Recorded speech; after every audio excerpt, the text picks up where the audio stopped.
7. A Touch of the Hidden Hand. July 28, 2007. I write this piece having some feelings of guilt which may seem silly or strange, but that's how I feel. I was, on July 26th, scheduled to chat with a man named Ambrose Lane on a show called We Ourselves, which goes out on a channel called XM Channel 169, The Power. Ambrose has other unrelated shows on WPFW, a Pacifica station covering the Washington, D.C. metro area, as far north as Baltimore and as far south as Richmond, Virginia. Ambrose's shows are archived at www.weourselves.org. However, the call for me to go on the show on July 26th at 8 p.m. BST never came, and I wondered why. The following day I found out. The network XM Channel 169, which hosted the We Ourselves show, had canceled it and fired the host, Ambrose Lane. This came as a shock to everyone, and as far as I know at the time of writing, XM have given Ambrose Lane no credible reason for their sudden decision. In this article, I have tried to put together the main points that I was hoping to have discussed in the interview. On the show, I was due to be speaking with Dr. Judy Wood as well, about the latest evidence she has found which shows that an advanced but unknown type of directed energy weapon was used to destroy most of the WTC complex. Over the last few months and weeks, I've been in regular communication with Dr. Judy Wood regarding her ongoing study and presentation of this evidence. There are a number of reasons for counting this as the strongest hypothesis. It explains the most evidence, such as lack of large debris. Most of the material the towers were made of was almost instantly dustified, with only a few steel girders left. The steel was shipped to China statements seem to have been a cover story, as we have seen no evidence this, quote, shipping actually happened. Lack of molten metal. This is commonly spoken of and is mentioned in some 9/11 truth videos and testimonies, but there is no photographic evidence of its existence. Indeed, the photographs that Dr. Wood has shown us contradict the idea of its existence. For example, there is no steam explosion when rain fell on the area where molten metal was supposed to have been in the immediate period following the destruction of the WTC. The bathtub was not sufficiently damaged by the enormous amount of debris which should have fallen into it. We know that Lower Manhattan was never flooded. Toasted cars over a half a mile from the WTC. You can see all the evidence laid out at drjudywood.com. Following a number of stories that have recently appeared in the press and on the web, and following discussions with a mutual friend of Dr. Wood and myself, Frank Ferguson, we had developed a concern that this weapon, because we accept it exists, could be used again in the next false flag operation, perhaps to fake the threatened al-Qaeda nuclear attack on U.S. soil in, shall we say, a very significant place such as Washington, D.C.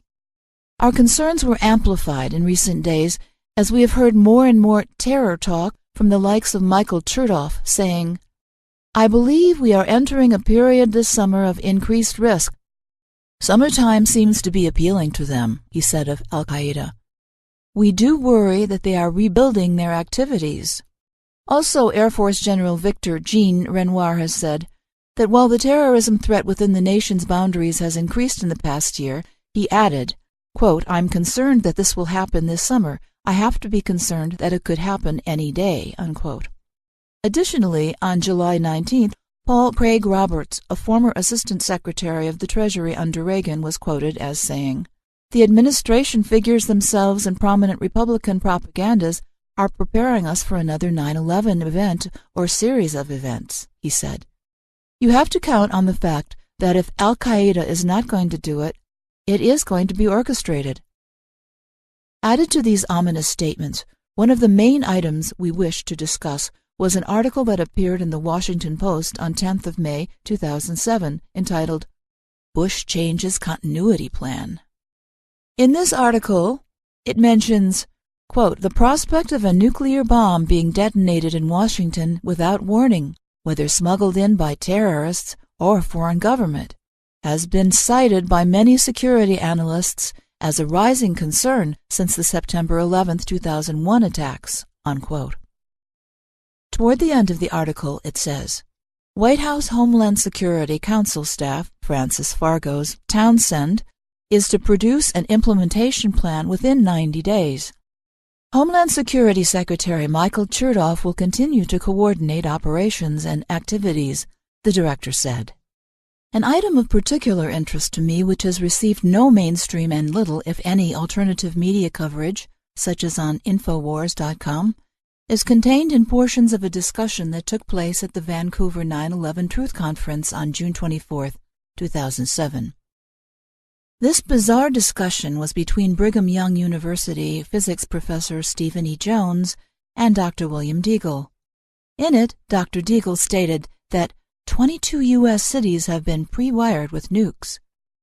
They were also discussing the possibility of another 9/11 type attack, and Professor Jones was heard to say, about 30 minutes into the discussion, see Chapter 6, quote, One other exercise is that we have learned that with evidence we can learn a great deal, so that if there is an event, and we won't even name city, let's just say an American city, blamed on Iran, certainly there will be 9/11 truthers nearby, and I hope they realize the importance of collecting a sample, right? Whether that's dust, also radiation, right?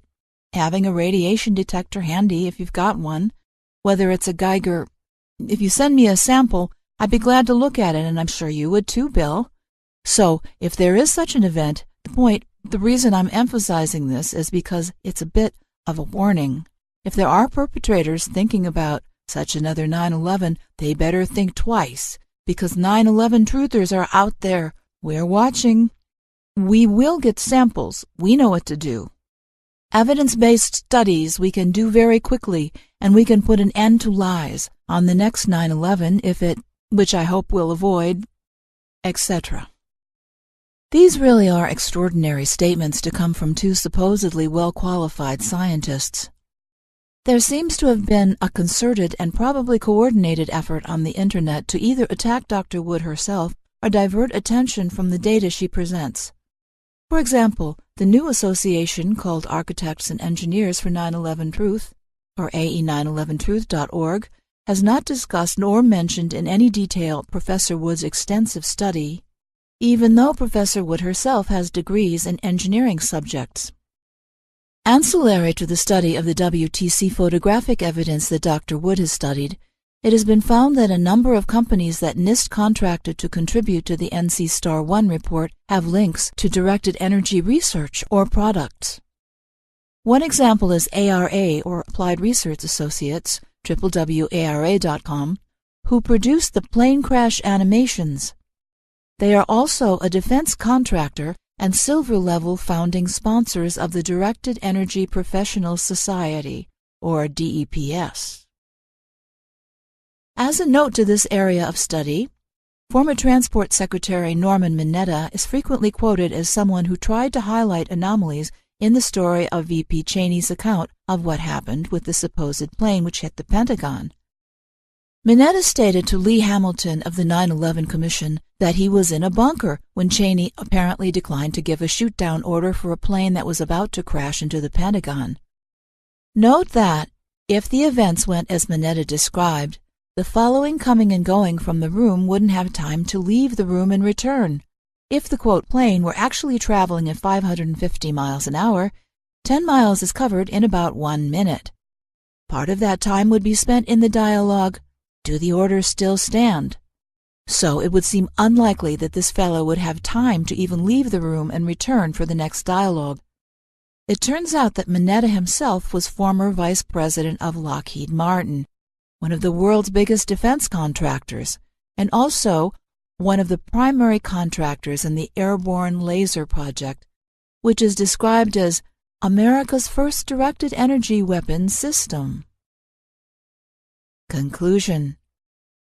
We therefore seem to have a range of evidence that a directed energy weapon was used as a primary method of destruction of a number of the WTC buildings. We have also seen the links between certain people who would seem to support 9/11 truth and directed energy contracts or projects. We have seen a number of statements suggesting that a large-scale or nuclear attack on the USA by Al-Qaeda is imminent. Within certain quarters of the 9/11 truth movement, we have seen the suggestion that mini-nukes were used in the destruction of the WTC and that U.S. cities already have them pre-wired. If we posit that the mini-nuke idea is another cover story for what happened on 9/11, and we consider that the directed energy weapon might be orbital, it would potentially allow the 9/11 perpetrators to fake a nuke attack on a target of their choice. The main point here is that any real nukes being moved by land, air, or sea would probably be, at some point, detected if any of the current security systems actually function in any useful way. However, the directed energy weapon cannot be detected by any of the usual land-based systems, and who would be looking for it anyway?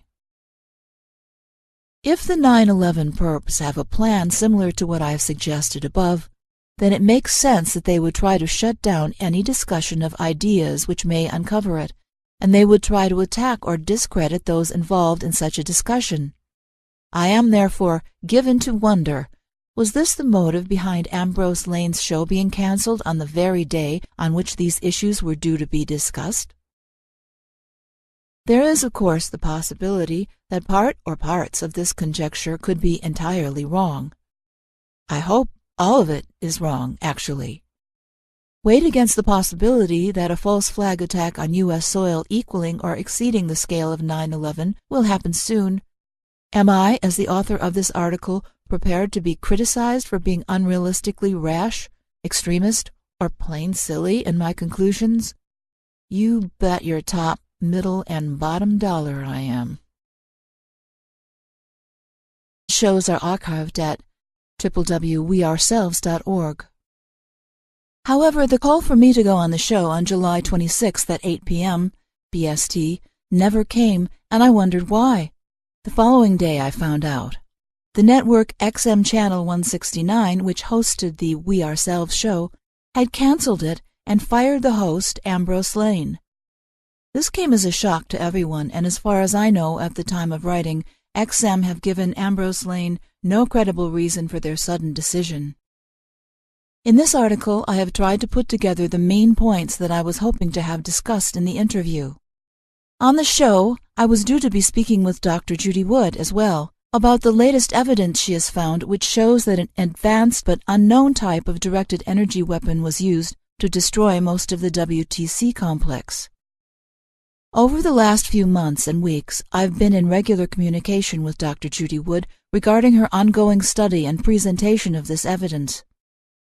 There are a number to chat with a man named Ambrose Lane on a show called We Ourselves, which goes out on a channel called XM Channel 169, The Power.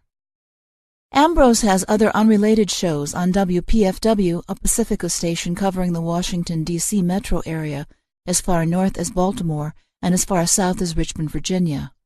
Ambrose's 7. A Touch of the Hidden Hand.